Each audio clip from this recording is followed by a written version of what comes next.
Today I'm in Harlow. My friend Nosa has invited me over to have a healthy meal. It's her way of saying, I've seen your last few episodes and this food bangs has started to take its toll on your belly. She has cooked pizza. How is this healthy, you ask? I'm trying to figure it out myself because I'm trying to get back to this in time for June 21st. Stay tuned on This Food Bangs. Meet Nosa. Nosa is a pharmacist by day and a meal prep caterer by night.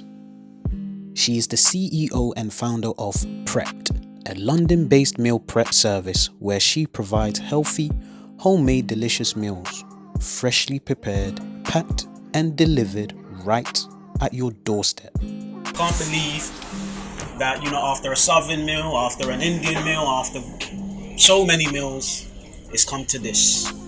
I need to get rid of the belly. Nosa, thank you very much for doing this.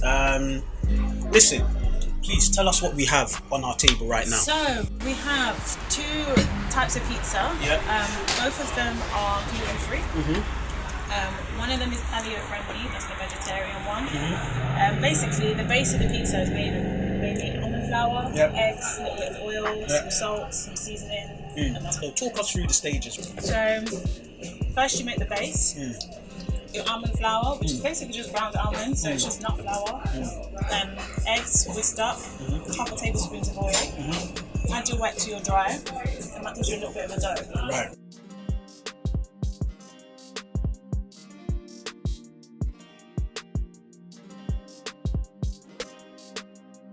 Once you rolled it out, let it bake. Blind bake, about 10 minutes.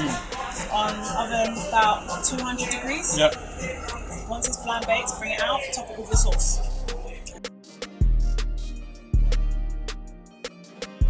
I love it.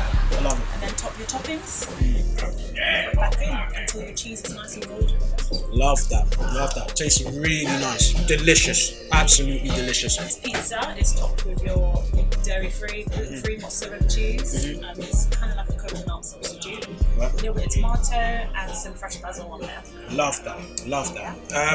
Healthy made delicious. Healthy made delicious. Proving healthy does not have to be boring. Do you know what? This is it. This just is a clear indication that you can be healthy and still eat, your favorite sort of dishes that you like to go out and eat. I mean, on a Friday night, a lot of people will be ordering Domino's, Pizza Hut, but this just is a clear indication that you can actually make your own Domino's in a healthier way. Yeah. And there are healthier options out there. I'm loving it. It's not too heavy. Yeah. When you eat Domino's, you get a bit like, You feel I sluggish feel afterwards. slumped. You know what I mean? And that's what it is. What is a healthy meal? Because nowadays it seems like there's a lot of things that's out there which can be it's like information overload. Nobody knows where to turn. What does healthy eating consist of? Because we're having pizza right now. I'd say for me, I'm not a dietitian, I'm not a nutritionist, but over my years I've learned there's no kind of quick diet or fad or anything that's going to say, this is healthy, stick to this. I think a healthy diet or a healthy meal is something that's balanced. Too much of anything is a bad thing. So for me, a balanced meal is a healthy meal. So if you have a little bit of your fat, a little bit of your carbohydrate, a little bit of your protein, and your greens, and your vegetables, that's a healthy meal. And everything in moderation. So obviously, yes, we're having pizza now, but there's very little carbohydrate in there. Like I said, the base is made from almond flour. The cheese is like your little guilty treat on there. The rest, depending on how you want to make your pizza, you can pack it full of veg and very minimal cheese if you want to. So it's about balance. I think that's what makes a healthy meal. Having a balanced diet is what makes you. For real. Obviously, I'm sure that you've had your own personal experiences that has contributed to everything. 100%. I'd say for Regarding me, Prepped. it's as important as anything that I do in my life. I feel like once you start your fitness journey, you tend to realise it's not the journey, it's everything. 7 years ago, things were different. She had a very different lifestyle and she wanted better for herself. Therefore, things had to change. She dedicated her time to a grueling fitness regime If I could insert a Rocky Balboa music, I would, but I can't afford it. So prep for me kind of started way back when I started my fitness journey, and I had a lot of weight to lose, and I was struggling with not so much the exercise part, because I fell in love with exercise quite quickly, but I was struggling with the nutrition part. Like, one, I'd grown up in a typical African Nigerian home, and a lot of the food I ate had a lot of flavour. So then, when it was time to start losing weight and changing my diet and changing my nutrition, I was noticing that a lot of the food that they were telling me to eat was very dry, very bland, and very samey. And I realised that kind of diet is not sustainable. Like, for me personally, I couldn't sustain a diet for however many years, like going on for a lifetime, because losing weight is not just about, oh, you do it for a short period. And you have to change your whole eating habits. And it wasn't sustainable for me to eat brown rice, dry chicken, and broccoli every single day. I had to get creative, and when I started getting creative, I started to eat just recreate the foods that I enjoyed, that I liked to eat, but make them healthier. So it meant that I could still maintain my weight loss, maintain my fitness, but still eat the foods that I enjoyed, but not feel as guilty about it. And I was working as a pharmacist. I was working non-stop, like double shifts, night shifts, on calls, and I just didn't have time to cook anymore. And I realised I had to prep my foods in order for me to stay on track with my nutrition. And as I was prepping my food, I realised, I was quite good at it, and I could get creative with it and make different kind of meal preps and keep it fresh, keep it exciting, keep it healthy, but keep it tasty. And a few of my friends started to notice that, you know, the lunches that I was bringing in were quite, you know, they were like, oh, sis, that's looking real good. For real. You know, and so they asked me a couple of times, can I prep their meals for them?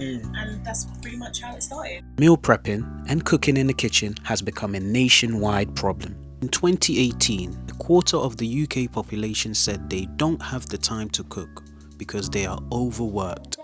16% of Brits admitted to cooking for themselves less than once a month. This equates to less than 12 meals a year. It's fair to say that Brits are falling out of love with being in the kitchen. And probably the reason why 2/3 of adults in the UK are overweight. During the pandemic in 2020, the government urged the UK to lose weight to beat COVID and protect the NHS. It's fair to say that Nosa identified that there was a gap in the market. When it comes to healthy eating, I think we're all skeptical, because when it comes to taste and flavour, how do you ensure that your dishes or your meal preps it's packed with flavour, it's packed with vim? You know what I mean? With taste. With taste, yeah. So, especially when it comes to things like meat, because I feel like a lot of your flavour will come from your protein. So don't be scared to flavour up your proteins and, like, you know, use marinades and things like that. Obviously, if you're using store-bought marinades, be a bit more self-conscious, because they can have hidden sugars or hidden salts in there that will increase your calorie intake. Nosa cooks a variety of meals and brings a taste of her Nigerian heritage, such as the bulgur wheat jollof. She also preps desserts. My favourite chocolates. One of them is the Ferrero Rocher balls. Ferrero Rocher? Yeah. And the other one is the white chocolate Snickers. Right. So the Ferrero Rocher balls are basically date-based. Date-based, yeah. Protein powder, some cacao powder, peanut butter, some chopped hazelnuts in there, and then some vanilla essence for flavour. Blend that up and roll them into nice little balls. Put a little hazelnut in the middle, so you get that, you know, the typical Ferrero Rocher bite into it. That's you get right. your hazelnut in the middle, Right. and then they're just coated in some milk chocolate coconut coating with some chopped hazelnuts. Drops of heaven. Drops of heaven. You know what I mean? And what's the Snickers? And the you got Snickers as well. Basically 3 ingredients: oat flour, peanut butter, and dates again. Love that. So blended them up. Use the same mixture, which is the date caramel mixture. Half of it goes into is the base, and you add the oat flour to that to make the base. The other half is the caramel, and you put it on top as like your typical Snickers caramel. Top it with some whole peanuts. Let it set, and then coat it in either white chocolate or dark chocolate, whichever you prefer. Jeez, listen, So I don't really put sugar, like refined sugar, in any of my meals. I don't feel like your food needs it. A lot of food has natural sugars in it, and if you're eating a lot of my meals that have like vegetables in it, your vegetables tend to have like a natural sweetness to them sometimes. So I'll find I don't put sugar, like refined sugar, in my food. When it comes to the snacks per se, again, I don't use refined sugars. I use ingredients that have natural sugars in them, so you can get the natural sweetness. Right. So the Ferrero Rocher balls, they're made with dates. Right. Dates have a natural sweetness to them. Right.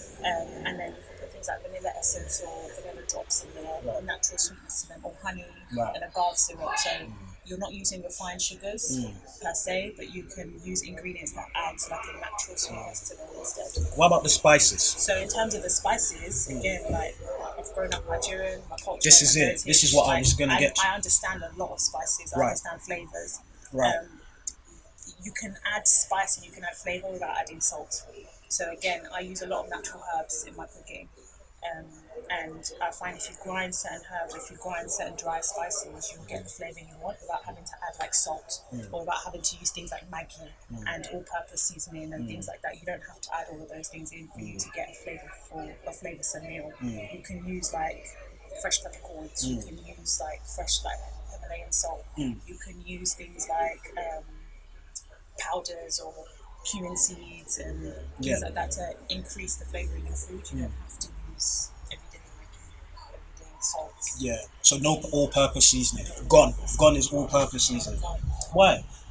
Because Africans, we're big on all-purpose. We're big on it, man. I'm big on it as well. The only reason I don't really use things like that is the hidden salt content. So they have a lot of salt in them. Really? Yeah. So even though they can like increase the flavour of your food sometimes, and like growing up Nigerian, African, you're used to everything all-purpose, Maggi, but it has a lot of salt in it, and you don't realise how much salt is going into your meals, and then that impacts your diet. Yeah. And the more salt, that impacts longer health term effects, not just weight gain or fat gain, but in terms of your blood pressure, your cholesterol, it will shoot right up. So I tend to avoid things like that. If I need something that's like Maggi type thing, I'll use liquid aminos, which is a more natural kind of seasoning. I see. I kind of specialize a little bit in diabetes now, and diabetes is one of those things where a lot of your problems will be solved.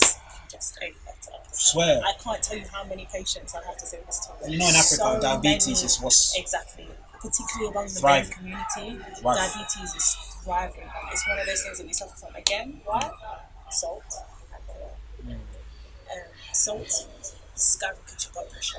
Oil skyrockets your cholesterol. You can avoid it all if you just control your diet. A lot of it is all lifestyle based. Like type 2 diabetes can entirely be managed on diet and lifestyle. Wow, I'm getting schooled here, you know what I mean? So it doesn't, next episodes I'm gonna be like, I got to take my time. That fried chicken, I got to be easy, you know what I mean? Man's got to be easy out here, you feel me? Just gonna have half of the piece. You know what I mean? Just a little bit, not a little bit, a little bit more, you know what I'm saying?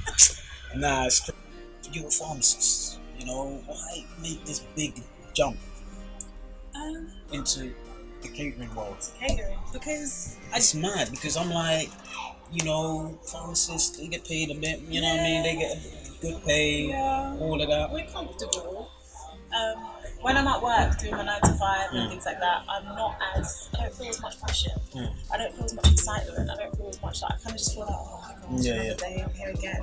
But then when it comes to the weekend or when it comes to the evenings and it's time for me to recipe experiment or like for me to test a recipe or for me to actually prep or if I'm having people around or whatever, then that's when I feel like I'm excited. That's when I feel like I have my passion, and I can stand in the kitchen from 6 a.m. to 6 p.m. and I'll be tired and my back will be hurting, but at the end of the day I feel good, I feel fulfilled, I feel like, that was a good day. Especially when I get feedback from my customers or I get feedback from people that, your food was delicious, like that was amazing, like I can't believe you made this kind of thing. It makes me feel like I have a sense of pride, like this is what I want to do, but I don't get that same sense of pride, that same sense of fulfillment from being a pharmacist anymore. When you were, let's say, going into pharmacy, was it everything that you expected it to be? Far from. I feel like they sold me dreams when I was at uni. Like they sold me the wildest dreams. They were like, yeah, your career's going to be this, your career's going to be that, like you're going to have this impact, you're going to have this impact. No. Really? No. I think since I've qualified, I've probably had very few experiences where I feel like I've actually made a big difference. somebody's life or to somebody's care. But aside from that, like, you're very much just trudging along like everybody else, and it's very strange because when you become a healthcare professional, a lot of people become healthcare professionals because they want to help people, because they're compassionate, because they're empathetic, and you go into it with all of this energy, all of this like almost like this need to want to do better, but then you get stuck in a place where like your efforts aren't really, not that they're not appreciated, but almost like you can't really do what you want to do because there's barriers everywhere, and then you kind of just become very desensitized to that stuff, and after a while you're just sort of like, well, this is how it is and I can't change it, so what's the point? Because you were saying that you even lost colleagues Yeah, in the fight against COVID yeah. for treating patients with COVID. Patients, yeah. And also, I contracted it from work, so I personally had corona back in April, and I've seen. I'm young, I'm fit, I'm healthy. I swim twice a week. I gym 5 days, 6 days a week. I used to box, so I'm quite healthy. But when I had it, I was sick. Really? Yeah, I was down. I was sick. And it scared me a little bit because I've never been that ill before. And it wasn't just like I had the typical symptoms, the fever, the headaches, the loss of appetite, body pain, and I couldn't move for a week. But it was more the breathlessness that was catching me, that was shaking me, because like I said, I'm quite active. And like my resting heart rate is pretty low. Like I could run and then I'm fine again. Like, but this one is I couldn't even walk up and down the stairs without feeling like I needed to stop and needed to catch my breath, and I was struggling to catch my breath. So for me, it kind of shook me a little bit. And with this whole COVID thing going on, I feel like now more than ever, people need to pay attention to their health. That's mad. And pay attention to what they're eating and exercising, like fitness. And now is the best time. Life is too short. It is. So, that's mad though. I can't believe you got through that. Because what's the future hold for prep then? What does the future hold? I mean, the future's exciting. I feel like I said, COVID has kind of changed the direction that my whole business is going in. And I'm still prepping, and that is still going to always be the foundation of what I want to do. I always want to prep. But I'm moving now from prepping from my small little kitchen. I want to move into a bigger kitchen because I'm getting more orders and I can't sustain it from my family kitchen anymore. I need a bigger space. And I'm going to start doing masterclasses as well, because I didn't realise how much response I was getting from posting up the recipes and the how-tos. And people obviously now, when a lot more people are still at home and self-isolating, and it might be having another phase 2, who knows. Like I'm getting a lot more engagement from that, so posting a lot more masterclasses as well. The future's exciting for us. Nosa, it's been an absolute pleasure. It's been a pleasure to eat some healthy pizza. Honestly, I've been banging this out. It's gone a bit cold, but I'm still gonna bang it out. It's lovely. Honestly, it's delicious. Everything on this plate, it's got taste, it's got flavour. That was my main concern when I was coming here. I was just like, healthy. But then again, she is Nigerian, so it counterbalances. You know them ones. So thank you very much.